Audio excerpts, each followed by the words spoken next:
A pasar con Javier, está listo ya Guillermo Celi, asambleísta de Suma, para hablar del tema político. Adelante, Javier. Gracias, Fernando. 7 de la mañana con 29 minutos. Saludamos al asambleísta Guillermo Celi, está con nosotros esta mañana. ¿Cómo le va, asambleísta? Buenos días. Buenos días, Javier. Muchas gracias por su invitación y un abrazo a los ecuatorianos. Bienvenido. Y antes de entrar a temas que realmente por las cuales se lo había invitado, yo sí quisiera saber cuál es su posición frente a este tema que está viviendo el Ecuador con el coronavirus. Bueno, yo quiero ser muy claro, Javier. Aquí he visto que a última hora se han puesto a trabajar rápido. Hay todavía contradicciones, inclusive en temas de quiénes estarían dentro del cerco epidemiológico. Pero, por ejemplo, a mí me extraña mucho, si esto empezó en diciembre, si ya se sabía que en el mundo había este brote lamentable, ¿por qué no se pusieron las cámaras térmicas en los aeropuertos? Eso hubiera sido mucho más claro para poder detectar, en el caso de la señora que lamentablemente entró con el coronavirus, y a otras personas sospechosas. Entonces me parece que ha existido una falta de acción contundente por parte del régimen. Ahora tiene que transparentar la información.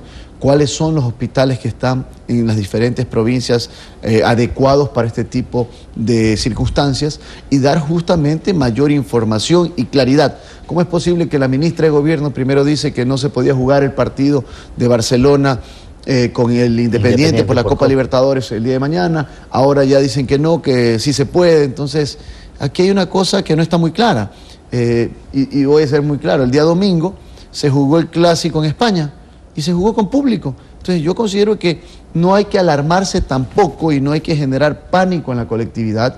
Hay que decirle a la gente que esto hay que tomarlo con mucha responsabilidad, sí, pero al mismo tiempo con las medidas necesarias sin generar pánico. La gente tiene que seguir trabajando, los jóvenes tienen que seguir yendo a la universidad y ese es el país que necesitamos. Cuidado, entramos en una histeria o pánico colectivo que más bien genera problemas a la ya situación compleja económica que vive el país. La responsabilidad depende de cada ciudadano, más que todo por el tema del cuidado que se debe tener. Por supuesto, la asepsia, todos los mecanismos de limpieza, de cuidado, de lavarse bien las manos, de tener el antibacterial, pero tampoco yo considero que se generó un pánico colectivo el fin de semana. La gente tiene que entender de que hay que tomar medidas, por supuesto que hay que hacerlo, pero hay que hacer la vida cotidiana. El virus más peligroso es el miedo. Y peligroso y además que golpea la economía. Sin duda. Miren el tema turístico, cómo se ha venido abajo la industria del turismo a nivel mundial. Y es aquí donde debemos, como ecuatorianos, hacer una causa común. Estamos debatiendo la reforma a la Ley Orgánica de Turismo y ahí en ese tema, justamente por lo que nos ha acontecido a nivel mundial, en el Ecuador debemos de considerar al turismo como un sector productivo de la economía, como es el banano, como es el camarón, que genera empleo, que es lo que quiere la gente. Fundamental. La ley de emprendimiento fue publicada ya en el registro oficial y usted fue uno de los grandes impulsores.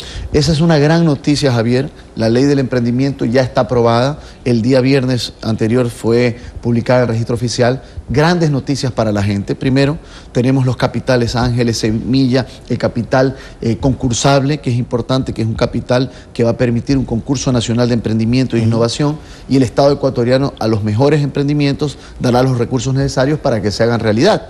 Pero hay un tema que me parece muy interesante, que es el tema relativo a la incursión y al apoyo de las universidades públicas y privadas al desarrollo del emprendimiento y la innovación, porque lo que no podemos caer es que todo el mundo haga lo mismo, sino que hay que diversificar, y para eso necesitamos la academia, la universidad. Yo fui el que planteé que dentro del directorio del Consejo Nacional de Emprendimiento e Innovación esté un representante de la universidad pública y un representante de la universidad privada, para que ellos apoyen contundentemente en investigación y en apoyo para la viabilidad de los proyectos definidos. Hay muchas alternativas para emprender en este país. Definitivamente. Pero también hay un tema importante. ¿Cuál es? El Estado ecuatoriano, a través de su sistema financiero público, Ban Ecuador, CFN, debe entregar recursos en crédito para el emprendimiento. Pero hay un tema fundamental, la tasa de interés. A un emprendedor usted no le puede poner una tasa de interés más allá del 6%, porque en caso contrario va a fracasar. Claro. Y eso es fundamental que lo entiendan desde el lado gubernamental. Hemos dado 90 días para expedir el reglamento, porque hay leyes que llevan 8 y 9 meses y el reglamento hasta ahora. Claro. Entonces, no sirven las leyes que no se ejecutan. El emprendimiento es tan difícil porque cuando se emprende y se pone el emprendimiento en marcha, lo más difícil es mantenerse. Caso contrario, gente que se endeuda y resulta que no puede pagar. Sobre todo los 3 primeros años, que es el umbral del emprendimiento, es ahí donde debe apoyarse. Se han creado ventanillas únicas en los municipios para que de esa manera puedan de manera rápida, ágil y oportuna los emprendedores sacar los permisos. Porque imagínese usted un emprendedor que tiene el capital, tiene el proyecto y el proceso de sacar los permisos se demora, el sueño de los justos, fracasa ese emprendimiento. Entonces, este es un tema fundamental.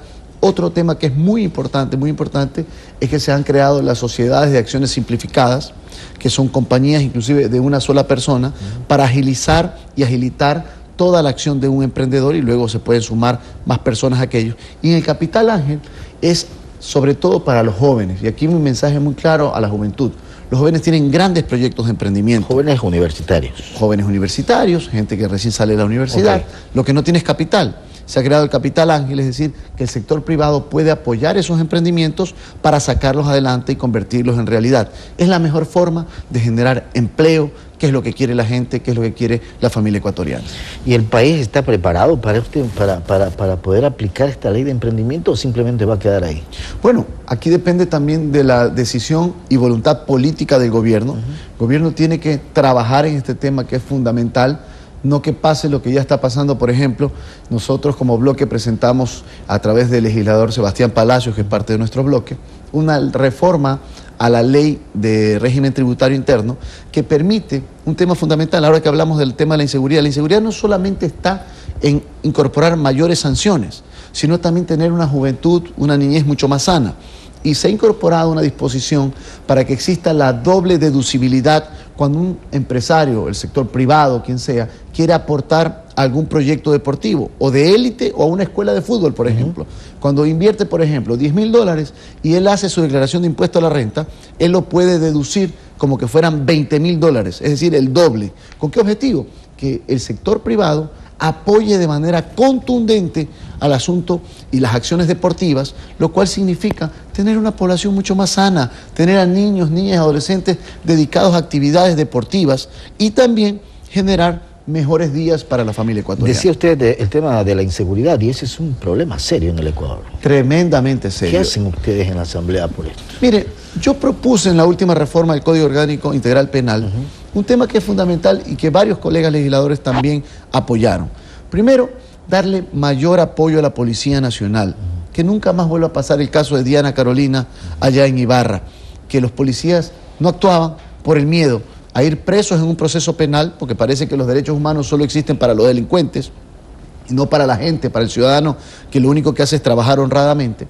Entonces, cuando el policía dispare para salvar la vida del ciudadano y salvar y proteger su vida, no irá preso en un proceso penal, estará en libertad. Y además el Estado ecuatoriano tiene que garantizarle un abogado para su defensa. Eso no existía, eso lo hemos incorporado. Y otro tema que es fundamental, que lo sepan los operadores de justicia. Se acabó la famosa puerta giratoria. Delincuente que entraba a la cárcel, pagaba la pena, salía y usted veía 54 detenciones, un delincuente. ¿Cómo es eso? Ahora no puede haber medidas sustitutivas a la reincidencia. La reincidencia tiene que pagarse en la cárcel. Eso por un lado. Por otro lado, el apoyo que se debe dar al sector del deporte, como he señalado, pero también estamos reformando y estableciendo una ley de lucha contra el microtráfico, en lo cual hay que generar mayores recursos para los gobiernos locales, para que los gobiernos locales, es decir, los municipios, den actividades extracurriculares a los jóvenes y de esa manera apartarlos de las famosas garras de las drogas que está matando a nuestra sociedad. No es un tema menor, es un tema muy importante. Por eso, yo he hecho un planteamiento a la Asamblea Nacional que reformemos en el COTAD y aumentemos los recursos para los gobiernos autónomos descentralizados. Hoy día reciben los alcaldes y prefectos el 21% de los ingresos permanentes del presupuesto del Estado. Yo estoy planteando que sea el 30%, es decir, 9 puntos porcentuales más. Y del 10% de los no permanentes, es decir, los petroleros, suba por lo menos al 5% más para financiar eso. Nosotros necesitamos, Javier, un país donde se preocupe de la gente, de la familia ecuatoriana, de nuestros niños. Y la mejor forma es con más recursos para mayores actividades para ellos. Asambleísta, quiero agradecerle por haber estado con nosotros esta mañana. Muchísimas gracias a Buen usted, día. Javier, y mi abrazo a los ecuatorianos. Guillermo Celia, asambleísta de Suma, son las 7 de la mañana con 38 minutos. Vamos a hacer la pausa, enseguida regresamos. Telerama Noticias. También en Facebook y Twitter. @Telerama-S. Y en nuestra página web www.telerama.es.